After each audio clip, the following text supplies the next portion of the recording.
everyone. Welcome to the Water, Waste and Energy Committee meeting of 15 October 2024, and I declare this meeting open at 9:02 a.m. A big welcome to our committee meetings, our Deputy Councillor Jo Wilkinson, Councillor Young, Councillor Hamill and Councillor Doran. And no visiting councillors this morning. Welcoming Councillor Patterson as she joins us now. And just to advise, I have been let known that Councillor Castro will be joining us this morning, but he will be a little bit late due to a conflicting appointment, so we'll look forward to him joining us shortly. Just a reminder to everyone that today's meeting is live stream and being recorded, so we welcome all those viewing from home as well. Starting with item 1, attendance and apologies. There are no apologies. Item 2, leave of absence. There are no requested leaves of absence. Item 3, confirmation of minutes. So the minutes of the meeting 847 held on the 10th of September 2024 are to be confirmed. Do I have a mover for the motion? Thank you, Councillor Wilkinson. Do I have a seconder? Thank you, Councillor Patterson. All those in favour? And that has been carried. Moving on to the forward planning schedule. I note that it is a start item, so we will deal with that in start items unless somebody wishes to speak to it at the moment. Oh, my apologies. Missed item 4, which is a conflict of interest. Do any councillors have a conflict of interest to declare against any of the items in today's agenda? No? Excellent. Now moving on to the forward planning schedule, which is starred, and no one wishing to unstar, we'll deal with it in the starred items. So I note that items 5.1, 6.2 and 6.3 are starred today. Do I have any requests from the floor to have any of these unstarred? I just have a question about the forward planning schedule. Excellent. Thanks. So we'll deal with that question now. Thank you. So on page 15, the bulky curbside collection contract extension, this is being deferred. I just wanted to find out when we can expect it, and will it cover the extension of it into gated communities? This is something I've been requesting 5 years now, and every 6 to 8 months I'm told that it needs to get deferred for a little bit longer. So I'd just like to know when it does come, is it looking at that extra request on the contract extension? And I'm happy to take that on notice if I don't have the answer here today. I note that Chris Owens just entered the room. Would you like to provide a response?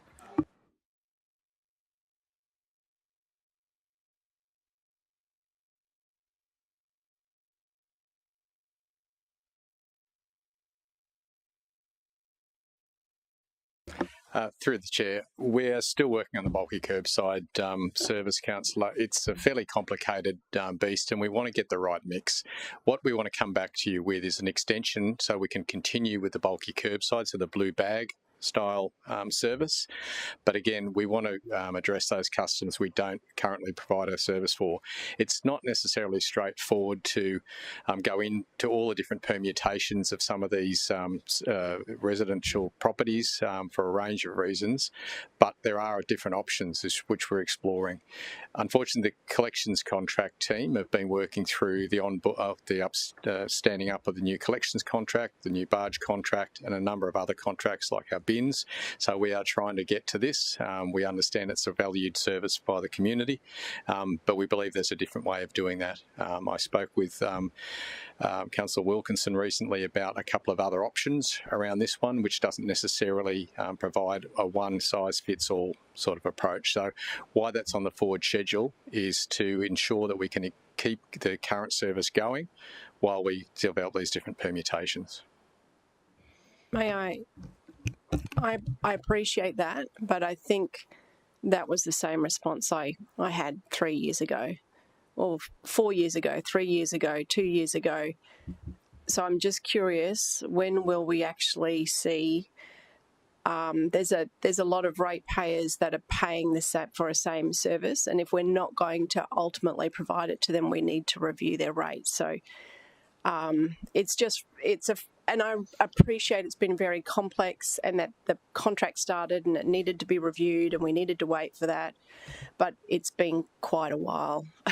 No, I appreciate it. I'm sorry for that, Councillor. It's one that I'd like, through the Chair, to be able to provide to our ratepayers, because that inequity just does not sit particularly well with me. We are having one cohort of customers. They're a large cohort of customers who highly value this service, but again, those that don't get it justifiably want something. So may I ask, through the Chair, when do we expect we will have an answer, one way or another, for those ratepayers that are not currently receiving that service?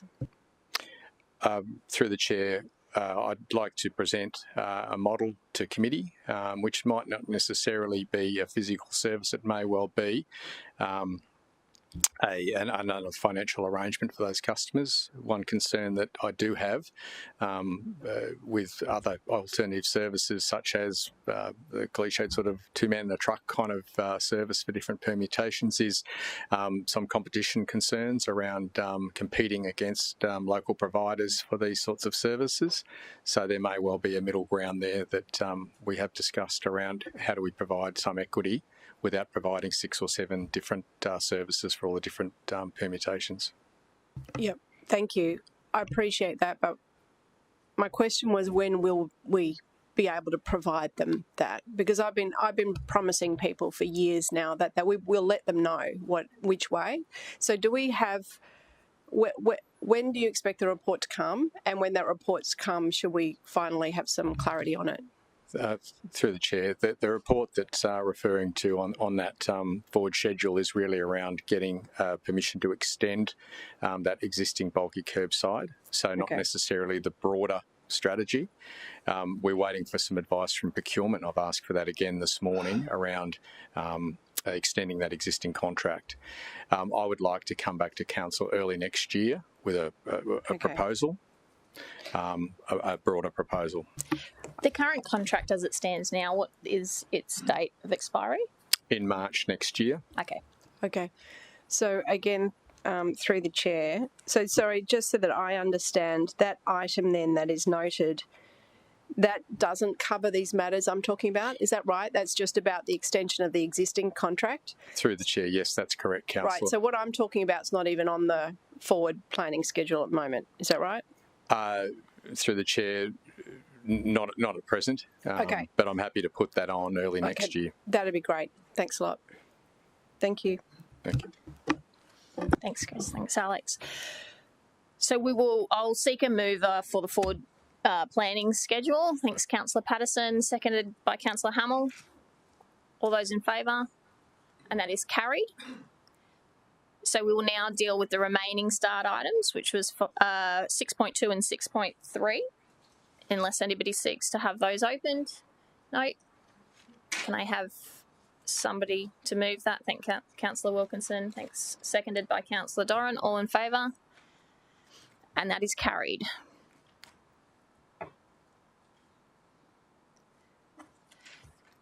Item 6, reports and presentations. So I welcome EGM of Infrastructure, Michael Kaler, and that will be, do we have a presentation for 6.1, which is resilience of our critical water assets? Thank you, Michael.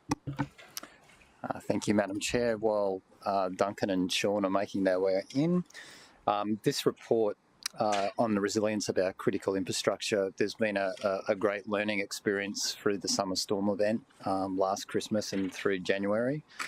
We've had a deep dive into how our water and sewerage assets performed. And there's also been some close collaboration with Seqwater, as you'll see from Duncan's presentation, and some recommendations and improvements that we're implementing as a result of those learnings. So I will pass over to Duncan. Morning, councillors. Through the Chair. I'm Duncan Greeny, General Manager, Infrastructure Operations, and joining me today is Sean Sylvester, who's the Acting Manager of Infrastructure Operations. We were asked to bring a paper forward to discuss the resilience of our critical water assets, including our sewer assets, following the Christmas storms that occurred in December, January. So this is a quick summary of what's happened to date and what's happening but in the future.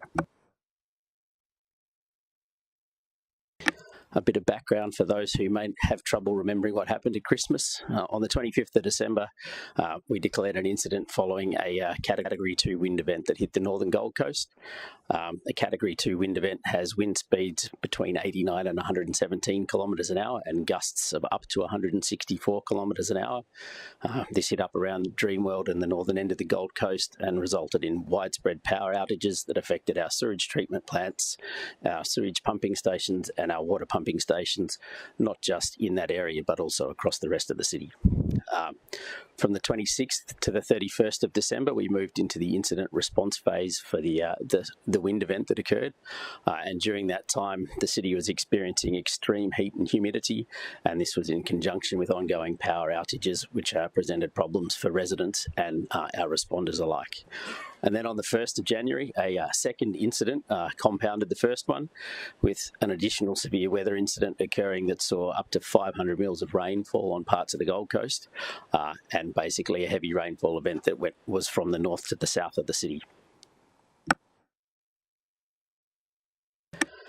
Throughout both of these incidents, the focus for our teams was to continue to provide safe drinking water for the city and also to maintain the integrity of our sewer network. And through both of these incidents, the outcome was there were minimal disruptions to our water supply and no reportable breaches to our city's environmental authorities. We debriefed the incident when we were finished, and the following two slides summarise these, firstly in the positive themes and then the lessons learnt. So on the positive front, from a people perspective, we had experienced staff on call, which made a huge difference. Through the Christmas period, there were a lot of people who were on leave, so those who were on call were expected to be able to answer a bunch of questions very quickly, and we were fortunate that those who were on call were experienced staff, and they also had strong working relationships with people in the city, which helped us to work around some of the restructure issues that had only just been implemented. We also had a strong established network throughout southeast Queensland, and that included relationships with both Seqwater and the LGAs that were near us. Not long after the incident was declared, we also had a high number of city staff who volunteered to come back from leave to assist in any way that they could. And we also had everybody who was on shift providing excellent handovers, which provided the opportunity to make sure that we weren't double handling incidents or issues or missing them. And we also had people who were able to step in and take on different roles and responsibilities that may not necessarily have been in their area. And that was partly due to the fact that we'd had a restructure and people had moved around, and it was also due to people who had moved through different roles in the city over the course of their career. On the process front, as I mentioned, we had strong working relationships with LGAs and Seqwater, and these were backed up by mutual aid agreements that were in place, and that aided in us accessing extra generators and support where needed. We also had a strong continuity of service and supply of water, and continuing to operate our sewer network through a generator rotation schedule, which was very quickly drawn up and put into place to allow us to move the generators that we did have through a number of different pumping stations, both water and sewer, to keep everything moving. We had a revised reservoir zoning process in place that allowed us to work around power outages that were affecting residents who weren't potentially impacted by the storm directly, but were impacted by the power outages on pumping stations. We had rapid in-field assessments going on with people who were out and about and climbing over trees and working around the storm debris to be able to tell us what was going on. And that was also supported by a drone inspection process that allowed us, where we couldn't get people in safely, to at least fly a drone in to be able to get a rapid assessment of what was going on. And all of this was supported by our robust incident management framework. That's what it's now called. It used to be called QP19. It may be something that some of you have heard referred to as QP19 in previous reports. And on the network resilience front, for us, the city's radio and microwave links to our assets was undamaged, which meant that we were still able to see what was going on at all of our assets. And we had backup power for our sewage pumping stations and water pumping stations. And Previous work had been done on a hotspot program to address sewer inundation risks throughout the city, and that was completed prior to the storm hitting, which fortunately allowed us to work around what could have been some pretty bad inundation issues. And comms between our field staff and our operations crew were supported by the state government wireless radio network, mobile data technology, that was both iPads and iPhones, and using things like iAuditor and some of the apps that the teams use to manage work out in the field. And also where all else failed, they were able to use MS Teams. Lessons learned on the people front. One that I think continues to come up in big incidents is fatigue management. We did have a small number of people who worked beyond the 12 hours that we state in our fatigue management plan is the maximum number of hours to be worked. They weren't people who were being asked to work that long because we had rostered them on. They were people who believed that what they were working on at the time was important and they wanted to get it finished before the end of their shift. But what we have since said to them is that there is no reason to work longer than 12 hours. We need to support them with better handover, takeover, and having staff meet them out in the field if that's a really important priority. One of the other people issues that we identified was that GCIS, our contracted partner for maintenance, be contacted as part of our incident response in future, so that we can ask for staff, equipment, and services where we need to in extreme weather events, and also that we have a focus of our essential staff on core functions, and we don't necessarily distract them with asking them to do things that their skill set doesn't mean they need to be doing. And then the flip side of that is delegating those non-core roles to people who are non-trade qualified or who are able to be spread across as a jack of all trades. On the process front, quick fit generator connections at sewage pumping stations and water pumping stations. If we don't have a quick fit, it means that it's a process that takes between 20 minutes and 30 minutes to connect up the power board at a pumping station. It's not a huge amount of time, but with a quick fit, it's perhaps 5 minutes. Solar power and battery backup for all of our reservoirs is something that we're also looking at on a longer term scale. That will allow us to not need to rotate a generator in or buy us more time so that we don't need a generator there straight away. And a live time to empty model with SecWater allows us to then have a broader visibility of the network and to plan around where we've got water pumping stations that might be taken out. As I said, a generator rotation schedule for critical assets, preparing one that that can be used in a foreseeable situation may allow us to get things out in the field faster than we previously have. We've also identified 5 critical corridors on our water network. That's effectively each of the hospitals on the Gold Coast plus the Pimpamar Community Centre. And one of the things we've identified is that it would be good to test all of them prior to another severe weather event. We have tested the Robina corridor, and we have plans in place to test another corridor for John Flynn within the next 6 months. But it's a large planning process, and there's a lot of notifications that need to go out to residents to notify them if there will be temporary planned outages for us to make those testing arrangements. We also identified that having a dedicated tree and hazard clearing team for the infrastructure department may be an option. And also call centre load sharing. We have an out-of-hours call centre who Sean's team supervise, and when the 1300 Gold Coast number is not staffed by customer service, it's Sean's team who previously used to answer those phone calls. Changes have been made since the storm to address that one. On the network resilience front, we need to identify options for reservoir rezoning and incorporate these into our emergency response plans. These rezoning activities essentially are looking at how we can push water in non-preferred directions within our network, but it allows us to still continue to supply water. And for areas currently without the rezoning ability, we need to develop an augmentation plan and look at how we can install valves and other infrastructure that's required to facilitate having a rezoning option for them. And also reviewing the vegetation management plan for the critical assets, and particularly in the critical corridors, and consider whether the buffer zones that we have in place are wide enough for such a severe weather event. And on the customer front, there was difficulty with resident and city communications in both directions. This was by virtue of power outages, which saw people not able to access social media, not able to access mobile phones. It really was something that proved to be quite difficult. Something similar that has been reported after the bushfires in southern Australia, and it's not uncommon for those sorts of things to be identified as an issue in any natural disaster. I'm working with Service Gold Coast to develop a residents' communication plan for when there is no mobile and no internet. In this particular scenario, a lot of the city volunteers who put their hand up to come back and do anything ended up door knocking, going around to residents and speaking to them and letting them know what was going on. And also we need to review the process for cross-referencing the logging of resident notified issues. We had the DEMC stood up as well as our incident management team, and just making sure that we're not seeing the same issue reported twice and being able to identify one issue rather than two where that happens.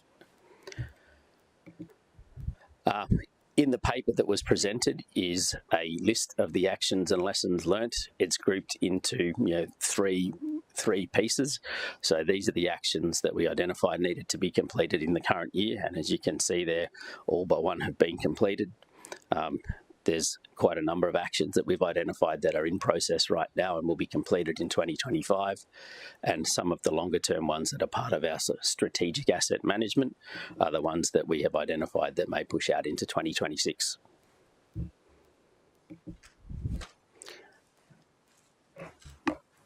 Thank you for the presentation. Question from Councillor Young. Thanks, Chair. Sorry, I didn't catch your name. Duncan. Thank you, Love Duncan, to have a beer for the with. report and for your presentation.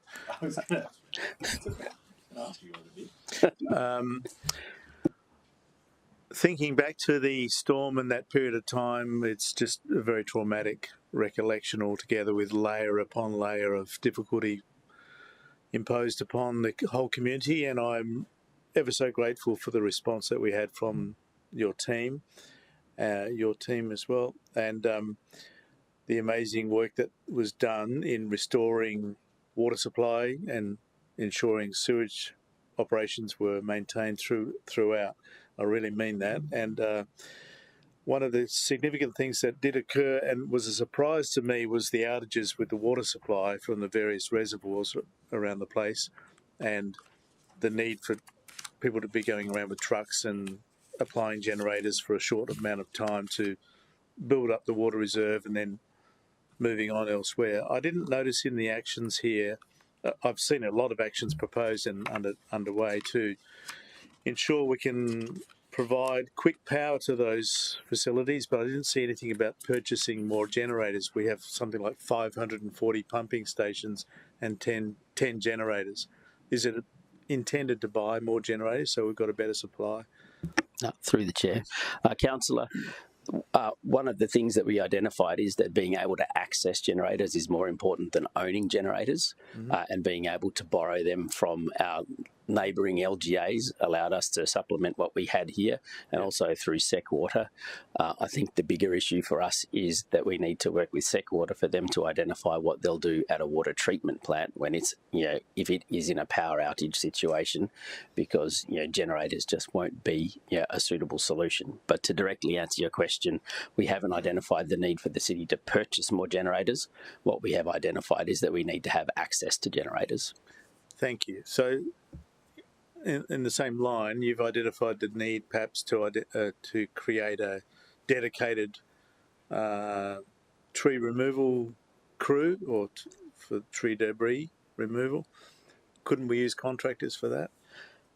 Potentially, Councillor, we could, but in this particular scenario, those contractors may well have been the people who we were going out to help because they're residents of the Gold Coast as well.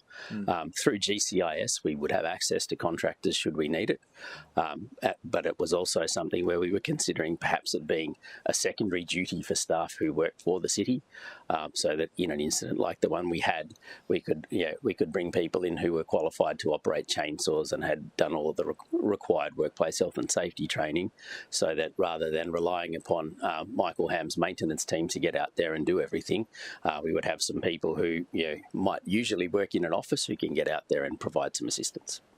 Thank you. Thanks, Chair. Councillor Hamill, then Councillor Patterson.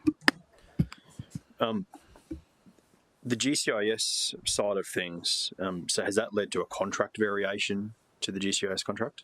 Through the chair, councillor, no, it hasn't.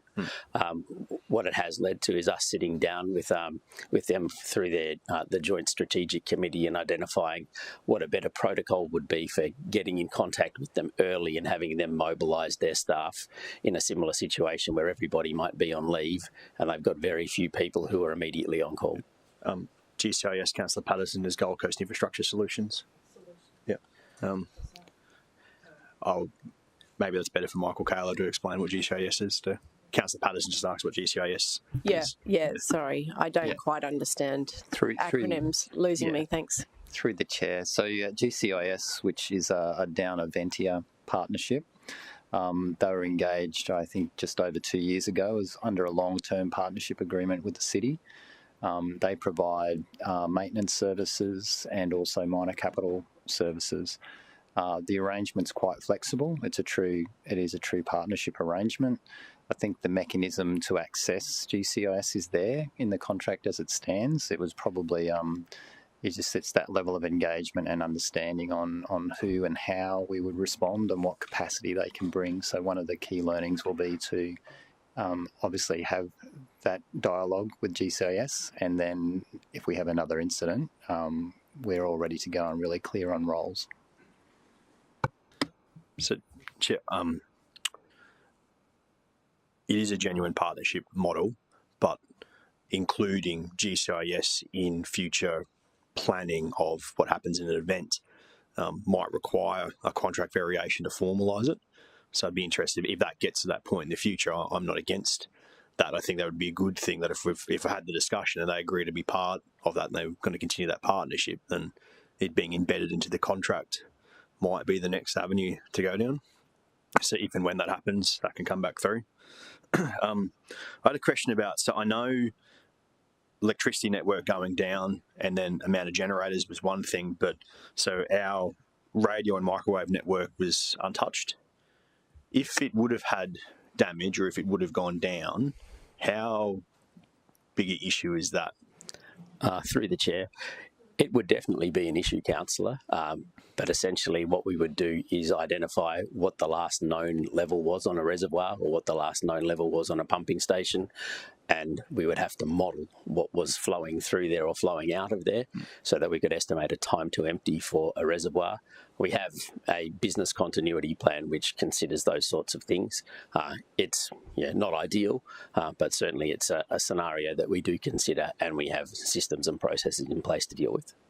Right, and so while it didn't fail, is there being any further stress testing done on the business continuity plan? Like, is there additional redundancy needs to be built in that network? There have been exercises conducted. We just recently participated in Exercise Hydra, which was a Southeast Queensland exercise that involved all the utilities and Seqwater. Yep. And so we consider what would happen in those scenarios. But to answer your question directly, no, we haven't considered any further technological upgrades or redundancies. Yeah, I observed part of that SCQ wide program that went on, and it was just interesting to watch that. And while power network going down and not being able to get hold of generators quite as quickly as we may have wanted is one thing, I can appreciate if that part of the network went down where we wouldn't easily be able to say where to send the generators to, we'd be in a different world of hurt. Yes. Yep. I was very interested, so drone inspections, and it's probably more of a broader question to the EGM, but over the last few years, there's been a few different reports that have touched on the use of drones. So drones in terms of asset management, drones in terms of mapping this, drones in terms of spraying weeds. But I don't think we've ever really got to an endorsed point of like we're investing in this space and going to use them properly. It's kind of always been one area is looking at it, different areas looking at it. Is that on your radar for a concise report on how we're going to use drones across the city? Yeah, absolutely. Duncan's smiling because it's a conversation. So in terms of that operational technology and application of drones as one of those tools available, we've got an opportunity now with Infrastructure Gold Coast to obviously consolidate and have a centralised point of management and consistency in what drones we utilise, what we effectively run through in-house capabilities? What are our contracting arrangements? Is there a more efficient way to have a longer term? And then what services infrastructure GC could provide broader city as a centre of excellence for drone ops. So yes, we'll probably see something next year. That's really good to hear. Chair, final question. So while there have been some items actioned, there are a lot of items that are to come over the next couple of years. Is there going to be a future report to continue to show the progress in this, or a wrap-up report at some stage on this item? Happy to bring a report through the chair to report on progress, yes. Yeah, so if that can be taken as an action, Madam Chair, for the EGM to bring a future report to wrap this up. Yeah, 6 months from now? I'll leave that to you, like when you think, like it could be at the end to show it's all done, but you know, this was a significant event. We've obviously learned a lot from it. It's led to a good list of actions. Sure. And you've put timeframes to it, which is excellent. It'd just be good to see, you know, either we meet all those timeframes, or, you know, when you dig into some of those more complex things further, that might create other pieces of work or other investments needed. It'd just be good to track it and show that we learnt everything possible from this event, that we couldn't have implemented all of it. We'll bring a future report. Thank you, Chair. Councillor Patterson, then Councillor Wilkinson. Thank you, through you, Chair. Thanks for that. Thanks for the report. During the event, after the event, I had a number of small businesses contact me who do landscaping, removal works, and said, "Hey, we're ready to go. Tell us where you need us." But we couldn't engage them. I was wondering if there's some kind of loose panel arrangement, sign up that we could do for our small businesses to say, in the case of emergency, we know ahead of time that you've got your tickets and everything you need, and we can call on you. Because they were quite frustrated. They could see the work that needed to be done. They wanted to do it. They wanted to help, but they couldn't. So just wondering if there's a capacity for that. Yeah, through the chair. I think having a list of those local companies who can assist us is definitely something that would be beneficial regardless of what the incident is. So we'll take an action to look at how we can implement that under the existing procurement guidelines. Yes, I think it's something that needs to kind of happen before an event, and there's some kind of sign, and it wouldn't be as sophisticated as normal procurement, but do you want to be part of our thing? That would be great. Thank you. Councillor Wilkinson. Thank you, Chair, and through you, firstly, thank you, Duncan, for the report. I think it's excellent. You know, the response from the city was phenomenal, and I just want to get that on the public record straight up. You know, I had people from Michael Ham's team out on the sides of Arundel Drive. You know, they normally are on our infrastructure underneath the ground, and then they were there cutting down, branches that were problematic. So thank you to everyone in the city for that. I support what Councillor Hamill has already said with relation to a future report being brought back to us, and further to Peter's commentary around things like our generators. I think the rotation that you've suggested is a good thing, just to be aware of kind of what our opportunities are in that respect. My question more or less came back to, you mentioned solar power on our reservoirs, and I thought that was interesting. I noted in the report, or the documentation that we've got, that 10% of those have already been undertaken basically to receive those solar. And I just thought, could you elaborate, like, do we have any, and I don't know whether it's something that would come back perhaps in the future report, but the costs for getting that 10% up to date now, what the costs of that have been, and then is it 55 reservoirs we have in the city or something around that number? What, I guess, again, future report, what that kind of cost would look like, because I'd imagine that this would be both solar and battery components, and I'm just trying to get a bit of an idea budget-wise what that would look like to cost us, I guess. Yeah, through the chair. Thanks, Councillor. Yes, it would be a combination of solar and batteries, and it's essentially replacing the requirement for a diesel generator with a non-fossil fuel powered solution. But it's quite a strategic piece of work. As you say, there's 55 reservoirs. We've got 544 sewer pumping stations and 57 water pumping stations. And it would be working with the asset management team to identify priorities and then to scope and spec. So it's probably too early to be estimating prices and those sorts of things, but it's the strategic piece that pushes some of those actions you saw in the table out to 2026. Through the chair, sorry, I think when we bring back the update report in 6 months, it would be, to give visibility of those longer term renewal investments and supply chain, etc. We'll incorporate those comments. That would be greatly appreciated. Thank you. Councillor Doran. Thank you, Chair. I think from memory, when Councillor Young requested the review in June as per the discussion paper, one of the things that Councillor Young referenced was the performance of the weirs, and at the time it was mentioned that the power stayed on and they acted appropriately, but there was going to be a review as to whether or not they could be reinforced to ensure that maybe if the power was cut, there is a backup supply. Just looking through the summary of learnings, there isn't anything in relation to specifically the weirs, and there's one in Robina and there's one that leads down from Councillor Young. So is that going to be captured as part of the solar outlay that Councillor Wilkinson was just referring to, or has there been any review of the performance of the weirs and making sure that if that power does not, or the generators don't perform in a similar event, that there is a backup supply?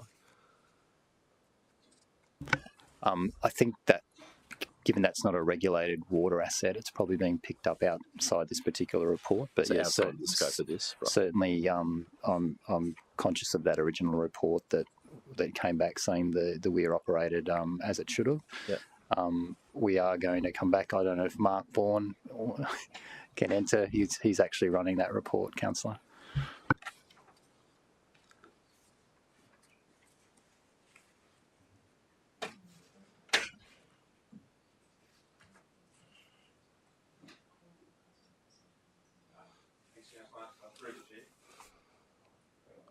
Cool. Thanks, Councillor. Through the chair, yes, we will come back, but this report was focused on the water and sewerage assets. There are other things around the city that we need to do as well too. So as we had the report last, I think it was last time around at TIC, where we talked about the Boobigan Weir, there was an action there for us to look at the resilience of that and make sure that it was would operate under all circumstances. So yes, there is an action to follow that up.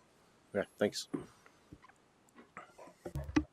Thanks, Mark. Are there any final questions to do with item 6.1? Councillor Hamill? Sorry, Jed. One more question. I'm interested. So all of these assets are under a inspection program, some of them every year, some of them every 3 years, some of them every 5 years. Does an isolated event like this in that, that hit that part of the city, does that lead to having to recut that inspection program? So you're something that wasn't going to be due to be looked at for 3 years' time, we now say, right, we now have to go check that in the next 6 months because it's just had this event happen to it? Through the chair, probably the easiest way to talk to that is probably with an example. So one of the things that we did do a lot of work on after that was the integrity of our reservoirs. If you think about reservoirs and what's critical to their integrity, it's the roof structure is probably the most important part of the reservoir. And we did a lot of work running around looking at our reservoirs, making sure that we maintain safe drinking water through the process.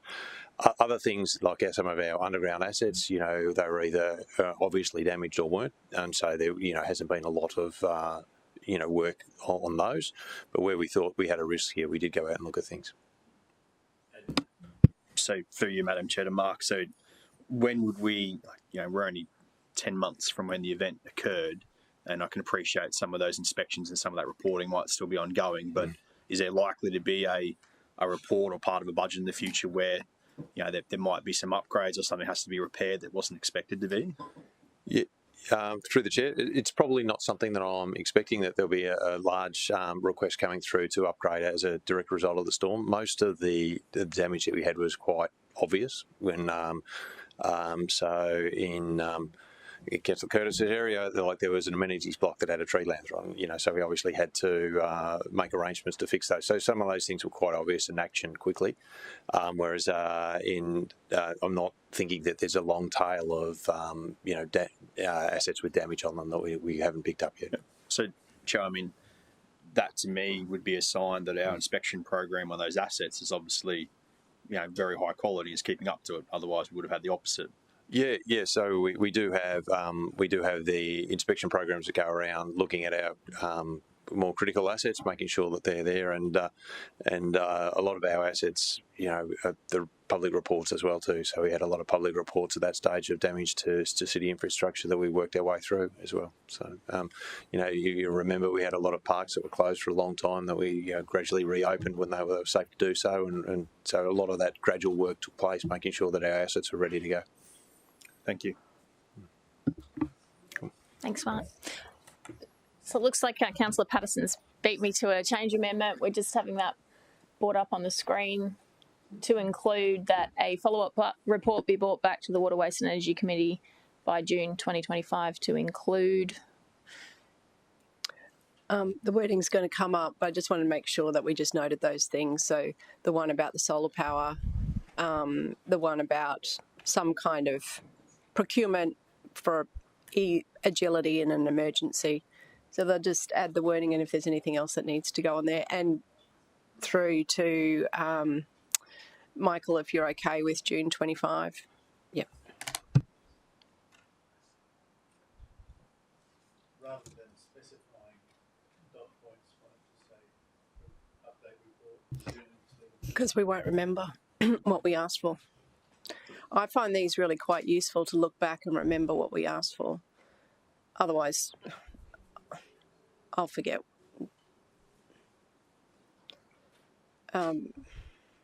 That's why.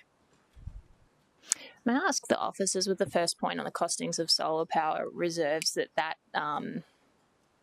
is a direction that you're wanting to pursue for the future? Through the chair, network resilience is really important. So part of our critical asset assessment looks at network resilience as well as the asset as an individual asset. So perhaps to capture the wording, if we could potentially say that the report include the asset upgrade and resilience measures, such as solar, SCADA network, in brackets, and also supply chain integration.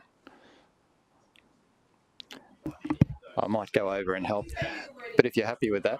Yep. Yep.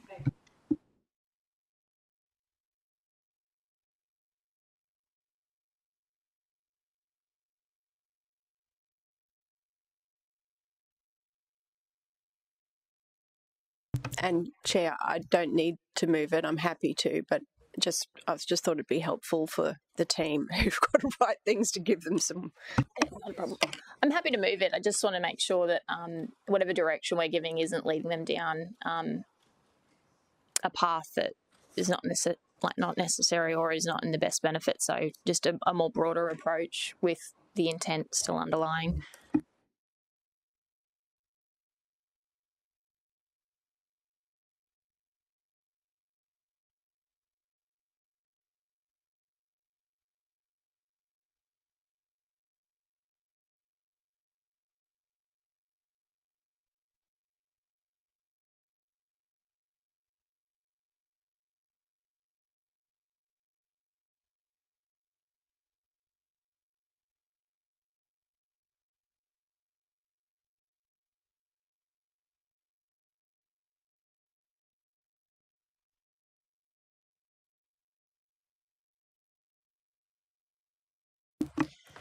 Councillor Hamill, has that landed with where your intent was for the future report, or is there additions or subtractions?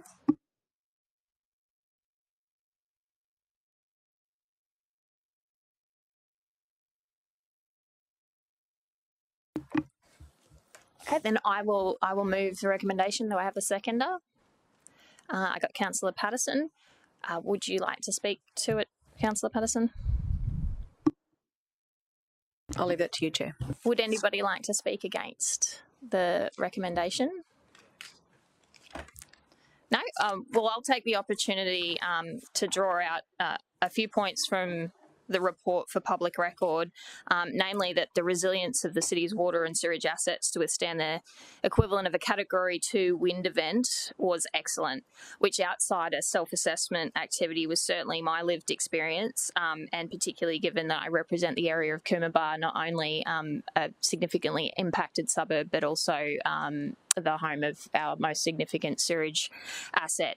I also note that the timing of the incident occurred at a time where city staff were predominantly on annual leave, but fortunately those present or on call had extensive experience and were capable of performing roles that were outside their normal duties. The rapid response was supported by staff voluntarily returning from leave. So I think that's really testament to the team of personnel that are supporting. I think that this report gives us confidence that in future events that will be bolstered by findings from this report, and it's identified some pretty simple improvements that could improve the versatility, and I'm particularly encouraged by the fact that our human resources can provide so much resilience to our critical assets during these events. So I thank you very much for the report, and particularly for all your team's work during the actual event. With that, I will take the vote. All those in favour? That motion is carried.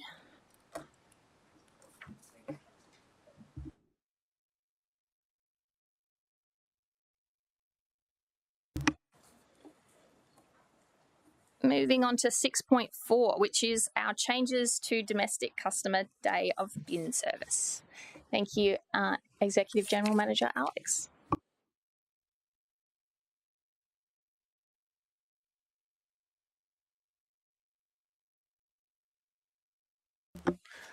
Good morning again, councillors. Good morning, Chair.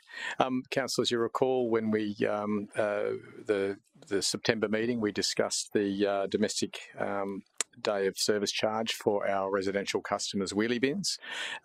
We provided a slideshow with some background to probably put a little bit more context and background and drivers and information for transparency and understanding. We've put together an agenda item there which summarises some of the items that we spoke about last time. So I trust that that provides a little bit more information for councillors. The key for today, however, is really revisiting that date.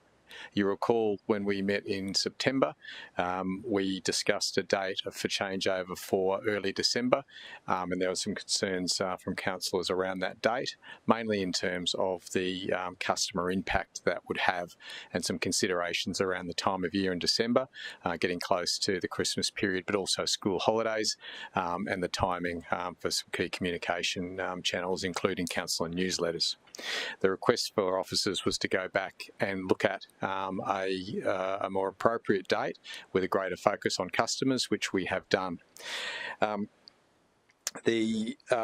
won't go through the detail of the scale of the change unless councillors want to revisit that. I'm happy to talk to that. Again, this represents a substantial number of customers across the city, approximately about 69% of our residential customers with wheelie bins. In terms of what we have worked on, we work closely with our colleagues in marketing comms, and obviously Natalie's here with us today to talk through around some of the communications approaches we'll take. But what we are proposing is an implementation date of the 17th of March. Now, again, we do need to balance, obviously, our ability to communicate that well. Moving back from that around some of the logistics, particularly around our data and moving data between our different systems, so the operational waste system, which is Waste Edge, into Pathway and into customer information portals, for example, the Bin Day Finder on the City app, as well as the website, and also gives us time to queue up our customer contact centre. We want higher capacity in there in terms of getting calls around changes and any confusion, and advice to customers that don't get that information through other channels or have questions, but also during the period of transition, we may and we are likely to have a higher rate of missed bins with people putting things out on the wrong day. And again, our work with JJ Richards to do return collections to mop up. We believe that date of the 17th of March provides that balance. But it also provides a bit of extra time for JJ Richards to work on some contingency planning as well. In terms of some of our thinking around the customer elements of that that timing. In January, obviously, we don't want to make any major changes in January, but rates notices will be issued towards the end of January, and also school holidays and the tourist profile too of the Gold Coast being a bit different in January than it would have been in the middle of March there. In February, the rates are due, so in terms of our availability and our call volumes in the contact centre does go up fairly significantly, and the back to school sort of process is underway. In March, a couple of features there. The council newsletters are due out in the week beginning the 3rd of March. So in terms of that last element of the contact portfolio or the communications portfolio, provides a pretty good just-in-time refresher. Natalie obviously can answer any questions, and in the paper itself we've spoken about what the communications plan will entail. Multi-channel communications, as we tend to do when we do more of these broader changes, but also, and importantly, the school holidays, the Easter school holidays, begin from the 5th of April. So having that mid-March there does give us a chance to do that before people start to go away, and tourist numbers do boost up, obviously, around that Easter break as well. So it's a little like threading the needle in that we have to get that balance right between the contact centre capability, enough lead time to get the messaging out through various channels, and also being cognisant of school holidays and just the different routines that people go through in those changes. So we believe the sweet spot is 17th of March, and that will allow us to go and spend a bit more time on the communications, so it won't necessarily be rushed through there. We'll be quite comfortable in getting the messaging out, we believe. With a start in about January, we'll start socialising. Clearly the bulletin's given us a little bit of publicity. The change is coming. Well, that wasn't necessarily on the communications plan, but I do think that will be helpful to get people to understand that we are contemplating this. So, councillors, in summary, the date that we are aiming for is the 17th of March, and I'm happy to take questions, obviously, on that. Councillor Young. Thanks, Chair. Thanks, Chris. In my opinion, this is a well-developed strategy, and I'm much more comfortable with it.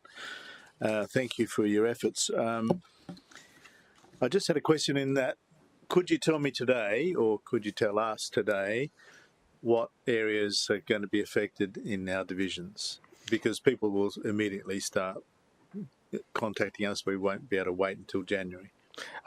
Certainly, Councillor, what we can do, the routing is established, but with our councillor information pack, we will provide some information specifically in that. I'm just wondering when you think, sorry, through the chair, apologies, when you think people will start sort of approaching you on this one, because it's a fair bit of information.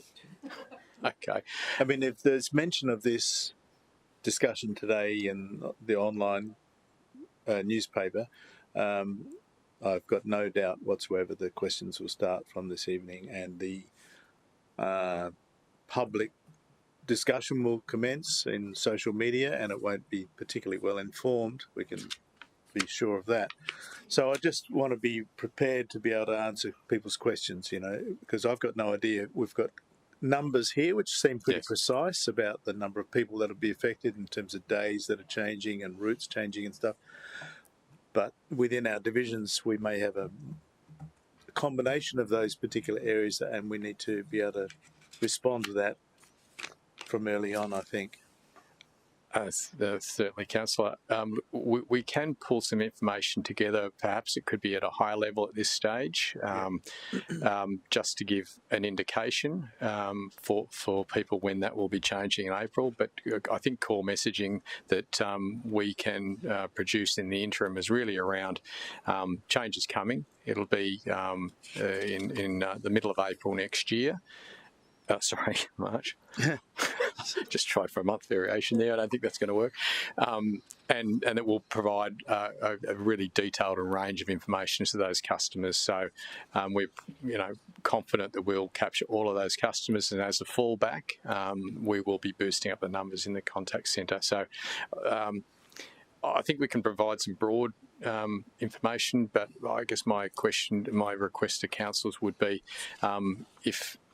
if you can actually communicate to people that we will get this information out. It's not happening next week, but we'll be well in advance.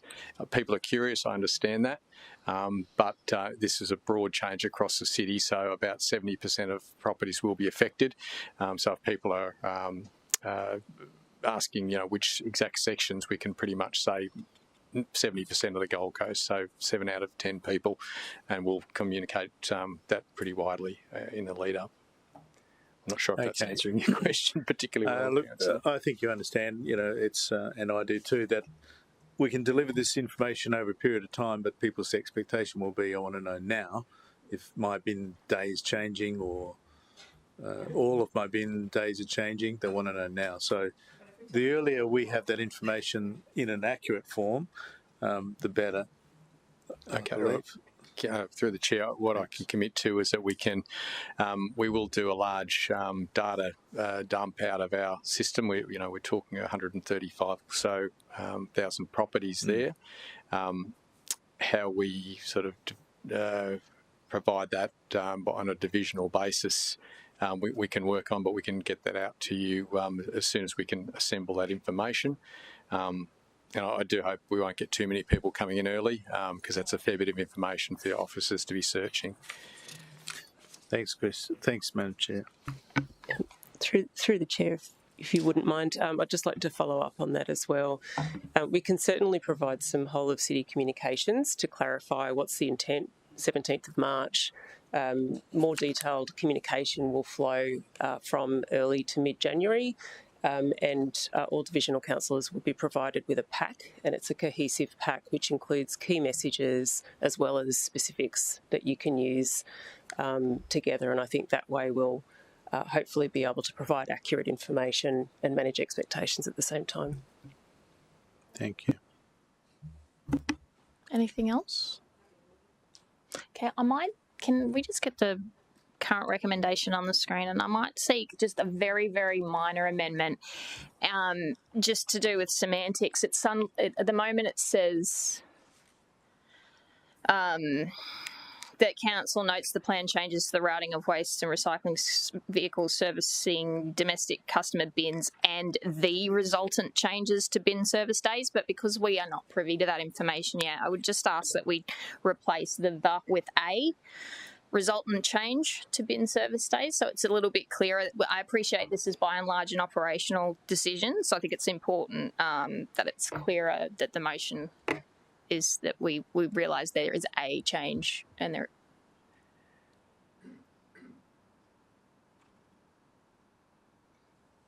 And then just get rid of the yes, and then that should be grammatically correct. So are we happy with that? Seconder, thanks, Councillor Patterson. Would anybody like to speak to it? Thanks, Councillor Patterson. I just want to thank officers for taking council's feedback. This is a really customer-centric report. It may seem like a small thing, but in a lot of people's worlds, it will be a big thing. So I think we've created something which is going to be as smooth as possible. I can't imagine the logistics that go into something like this, so I'm not going to try. But thank you very much for your work on this. Would anybody like to speak against the motion? No? And will we take that as a close?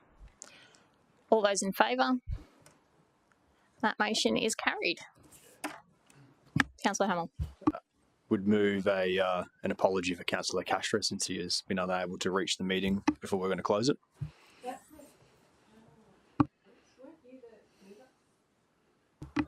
I was a mover of the last one. Yes. Thank you. I might seek the advice of the City Secretary of retrospectively accepting an apology. We can? We can. Excellent. Would you like to move it? Or do we have to move apologies? Yep. So Councillor Hamill and second by Councillor Wilkinson? Yeah, he did. He couldn't give us an exact time he was going to be here.